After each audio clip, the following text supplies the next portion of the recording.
Good evening, everyone. Welcome to this meeting of the Executive. My name is Councillor Paul Follows, and I'm Leader of the Council and Chairman of the Executive. Louise, could I have any apologies for absence? Thank you, Chairman. I've received apologies from Councillor Marriott. Thank you. Can I have your agreement to approve the minutes of the meeting on the 5th of April? Agreed. Thank you. Declarations of interest. Declarations, Louise, any? None received before the meeting, Chairman. Thank you. Any declarations from the floor now? Nope, seeing none. Okay. Item 4, questions from members of the public. Any questions, Louise? None received, Chairman. Thank you. And finally, item 5, questions from members. I believe there's one question from Councillor Edmonds, which Councillor Townsend will read out and respond to. Councillor Townsend. Thank you, Leader. Councillor Edmonds' question was, considering the critical nature of environmental impact assessment, EIA, and the competence required, why is EIA screening carried out under delegated authority? The aim of the environmental impact assessment is to protect the environment by ensuring that a local planning authority, when deciding whether to grant planning permission for a project, which is likely to have significant effects on the environment, does so in the full knowledge of the likely significant effects and takes this into account in the decision-making process. For transparency and public engagement, it is recommended that officer screening opinion recommendations should be considered by the planning committees. And my reply to that is, I do not consider it would be appropriate or prudent for decisions on environmental impact assessment, EIA, screening to be taken by the planning committee for the following reasons. Screening proposed developments as to whether they would have significant environmental impacts is a relatively complex and technical process that is currently undertaken by qualified planning officers, most of whom are chartered members of the Royal Town Planning Institute, and the decisions are then signed off by very experienced development leads on behalf of the Head of Planning and Economic Development. These decisions are made on the basis of a professional judgment against the provisions of the Town and Country Planning, in parentheses, Environmental Impact Assessment, Regulations 2017 and its various schedules, and advice contained in national planning practice guidance. I consider it entirely appropriate and proper that decisions on such matters continue to be made by our experienced and suitably technically qualified professional officers. Point 2. Under the regulations, the Council is required to adopt a screening opinion within 3 weeks of receipt, unless a longer period is agreed in writing with the person making the request. This tight timescale would not allow sufficient scope for a screening request to be referred to a committee for formal determination, even if this was deemed appropriate. I should also mention that whilst in the first instance, it would generally fall to local planning authorities to consider whether a proposed development requires an EIA, the Secretary of State is also empowered to make directions in relation to the need for an assessment. Such screening directions can be made of the Secretary of State's own volition or following a request from any person. Thank you, Leader. Thank you very much, Councillor Townsend. Then moving on to item 6, Leader and Portfolio Holders updates. I'm not going to give a particularly lengthy update this evening following full council, just to confirm that obviously we agreed the inter-authority agreement between Guildford Borough Council and Waverley Borough Council. Heads of terms were approved by Waverley, so they've now been approved by both councils, and that will proceed as has previously been discussed at council. The only other addition I'd just like to make tonight is that tomorrow night at 7 o'clock here in the chamber, we have a meeting for Godalming residents who are working to help refugees from Ukraine, which is being hosted here in the council chamber and also on Zoom at 7 o'clock. I'll now hand over to members of the executive, starting with Councillor Clark. Thank you, Leader. Mine is a very short update this evening. I would like to update the executive as to our plans for the long-term objective of having paperless agenda packs across the council. The results of the recent councillor survey we undertook told us that almost all councillors requested some form of training. The highest number requested training on ModGov, our digital repository for agendas and other documents. It is a service that is clearly underused, and part of the reason for this is unfamiliarity with what ModGov service can provide. We are now looking to source this training on the subject matter of ModGov. Another result of the survey provided the list of councillors, including me, who'd like to go paperless with proper support.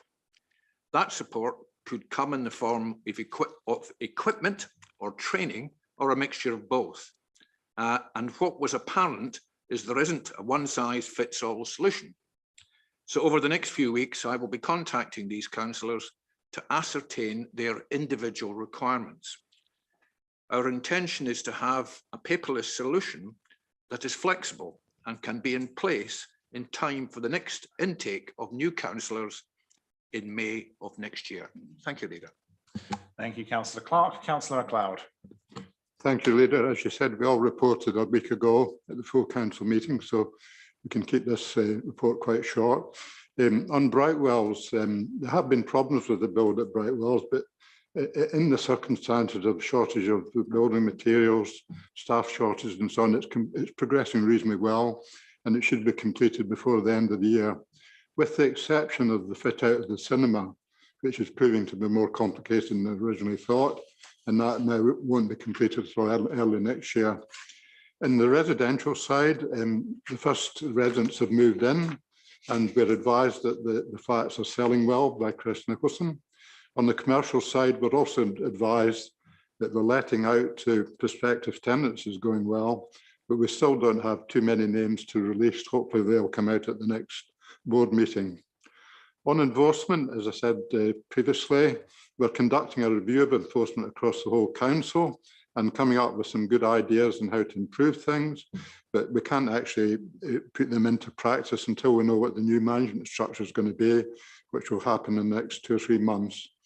One thing I will say as someone who's relatively new to this area, there's lots of good enforcement goes on behind the scenes. We're constantly doing things like court cases against offenders on things like unpleasant smells and things like that. And generally we're successful in that. It doesn't, for whatever reason, seem to get the amount of publicity it deserves, that we perhaps need to try and do something about that. The last brief point is that the consultation on the new taxi fares is now completed, but there has been a couple of objections, which mean they'll have to be considered and brought back to a future executive meeting to decide what we do about the objections. Thank you, Leader. Thank you, Councillor MacLeod. Councillor Merriweather. Thank you, Leader. Good evening, everybody. I'm just going to take a moment to make some remarks on our financial position.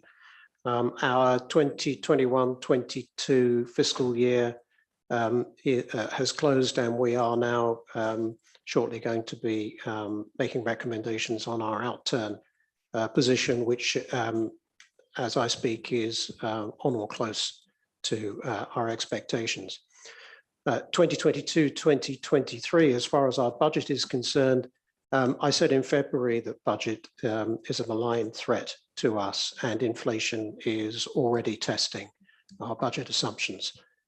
Even though many of our annual contractual increases for the year were based on inflation rates that were lower than where we are today, we are concerned that inflation is already deeper and threatening to last longer than forecast, and the situation is being monitored very, very closely. More to the point, as the situation evolves, we're also mindful of the impact of inflation on our medium-term financial plan. And in fact, we've already started work on evaluating options in that regard. Thank you. Thank you, Councillor Merriweather. Councillor Mirrlees. Thank you, Leader. Nothing to report this time. Thank you, Councillor Mirrlees. Councillor Palmer. Thank you. I'd like to thank Paul Rivers for brilliantly presenting our two-headed housing responsibility last week, and I'm glad it went so well. I don't have anything to report under my current portfolio. There's a historical one which I've passed to Andy, which is that the councillor for Milford has reminded us that the PSPO, which was adopted for Godalming, was not extended to Milford on the basis that we weren't sure that there was an issue extending out there. But we did promise to look at it again where incidents to arise. And in practice, some relatively serious incidents have arisen. Apparently, at least in one case, where a PSPO would actually have been useful. The police turned up and looked slightly impotently at the people causing disorder. If they'd been able to impose spot fines, one likes to think they would have done. There's an issue for us to review. Thank you, Councillor Palmer. Councillor Paul Rivers. Thank you, Leader. Thank you, Councillor Palmer, for your kind word. A very quiet time, Leader, since the full council. I had pleasure in chairing the Landlord Services Advisory Board last week, and we received presentations on housing maintenance and garages. Riveting. Thank you. Lesson to all of us to enjoy what quiet time while it exists. I'm sure it won't last long. Councillor Townsend. Thank you, Leader. There has been some sort of press coverage saying that housing in Waverley is in freefall, which was obviously news to me. For just information, I feel I should outline some of the history of planning within Waverley, and I hope you will indulge me for a few minutes. The last complete development plan we've had in Waverley was actually in 2002. And after some 3 years, the policies on it began to be out of date. However, Waverley did apply to the Secretary of State at the time and got some of those policies saved. They then attempted another local plan, which was actually thrown out in about June 2013.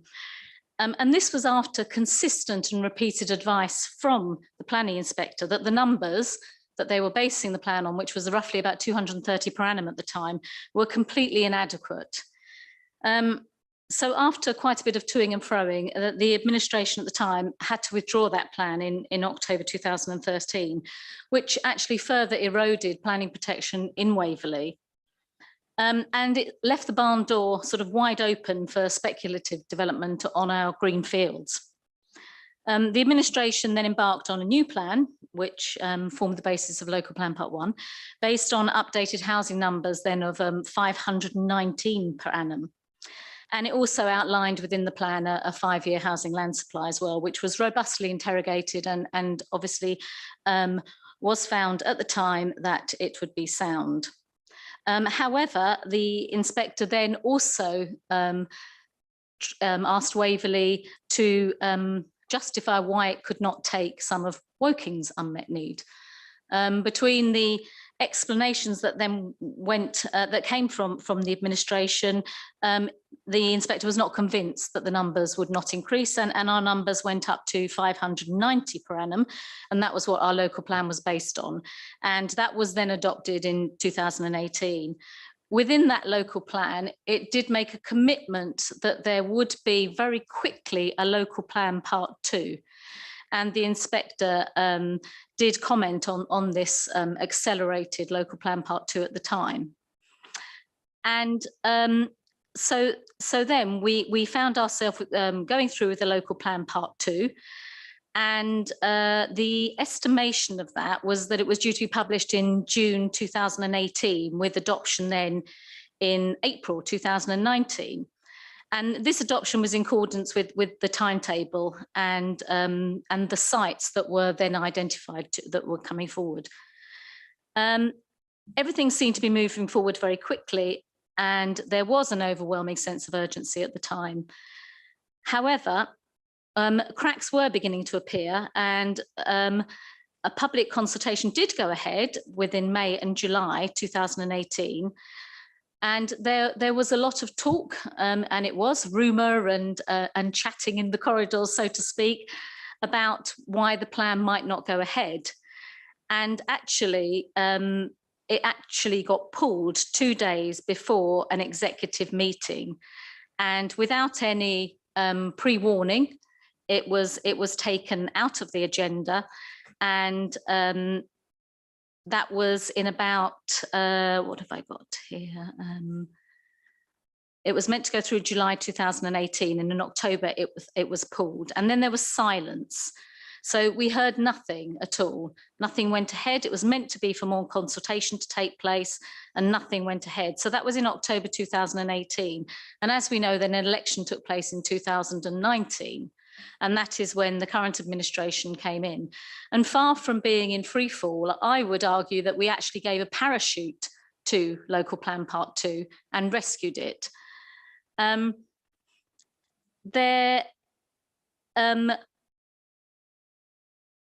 Just checking here, sorry, I want to get my facts right on this. So within Local Plan Part 2, then there was obviously issues with site allocations, which were then looked into, and it was this administration that then put through Local Plan Part 2, which is going through at the moment. So it was not us that held up the plan. The plan was held up really for 2 years because of events by the previous administration rather than us. And I would like to make it clear that we have done everything we can to put through the Local Plan Part 2. We have actually also delivered more on housing in the last 2 years than the previous 2 years, actually housing being built and being delivered. So I find it very actually insulting when I read in local press details of people saying of the ineptitude of the planning. And when officers and the administration are working so hard to sort out what was a very difficult and underlying problem that we have had to resolve. Thank you, Leader. Thank you, Councillor Townsend, and very finally, Councillor Williams. Yes, not a lot really to report. As someone who was also described last week as living in a fantasy world. But what I do want to just report back to colleagues is that we are still, with COVID hasn't gone away, we're still sort of impacted by COVID, by driver shortages in terms of refuse collection, although generally most collections are taking place fairly promptly, and any delays really at the moment are just a delay of a day. But I was quite interested to read that people are sort of observing this, and on Godalming Community Board, there was a very interesting post that I'd just like to sort of quote to you, and it goes like this. It says, "Let me introduce you to Freddie Food Box. I've known Freddie for a number of years, and I've got to know him quite well. Every Thursday night, I put him out by the bin to be emptied by the magical food bin fairies. Freddie is very sad, just like the poor kid who nobody picks for their side in a kickabout in the park. So the magical food bin fairies ignore poor Freddie. Week after week, he sits there in the pouring rain, hoping that this time the fairies will choose to empty him. Sadly, yet again, he sits forlorn in the knowledge that he's been overlooked and unwanted." But of course, Freddie is pretty consistently collected the next day, I'm glad to assure residents. So I just thought people might appreciate hearing about Freddie, the food box. Thank you. That's the end of my update. I mean, other than the fact that Councillor Clark and I would like to hear from him every week as to his updates, it's nice to see that there is a lighter side of social media on occasion as well. Okay, in which case, sorry, Councillor MacLeod. Yeah. Thank you, Leader, if you'd indulge me. I'd just like to add a comment to the Councillor Townsend's excellent summary of the history of planning, because I was the initial planning portfolio holder when the new administration. One additional problem that we inherited was the legal challenges from Protect Our Waverley and also from the CPRE, which took quite a bit of initial dealing with and caused a certain amount of time delay, if you like. And these were things we inherited. I could also comment on the situation we inherited at Dunsfold, but I won't go into that either. that is part of the problem as well. Thank you, Leader. I'm sure the Heralds will give the administration due time and space to ponder on the nature of life and reality as they allowed the opposition to do previously.